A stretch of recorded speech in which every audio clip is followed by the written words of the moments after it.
The best way to deal with those crazy family members this year for Thanksgiving is to be prepared before you go into the meal. And I want you to do that through the process of cooking therapy. I want you to make mashed potatoes, and during the process of making these mashed potatoes, you're going to come up with that game plan and it's going to work for you. Now, the first step of making mashed potatoes is actually peeling those potatoes.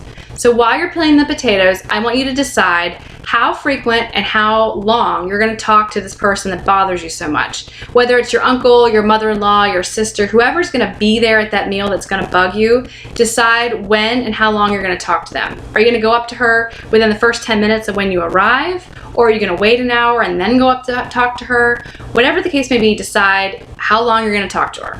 Now, the second step of this process is actually boiling the potatoes. Now, while these potatoes are boiling, I want you to decide, what is your deflective statement?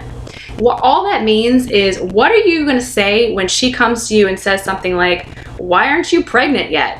You need to have a go-to statement and response ready to go so that you don't get upset and you don't internalize and get all worked up about that conversation. So when she says, "Why aren't you pregnant?" you could say, "Have I told you about this new product I'm working on at work?" Or you could say, "You know, my neighbor Nancy, she's actually pregnant." Come up with something that's going to get all the attention off from you and back onto them. Now, the third step of making these mashed potatoes is actually the mashing. And during this process, I want you to decide, how are you going to process this experience after you're done with Thanksgiving? Are you going to go for a run? Are you going to call your friend? Are you going to go out for drinks with your friends? Whatever you're going to do, you need to decide, how are you going to process and talk about this experience after the fact. That is the best way to deal with crazy people that trigger you and get you upset. You got to talk about it. You got to process it. So that's it. Those are your 3 steps for how to be prepared for Thanksgiving.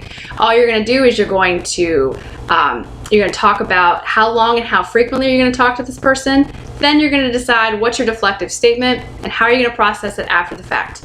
Let me know how it works. I know it'll work great for you.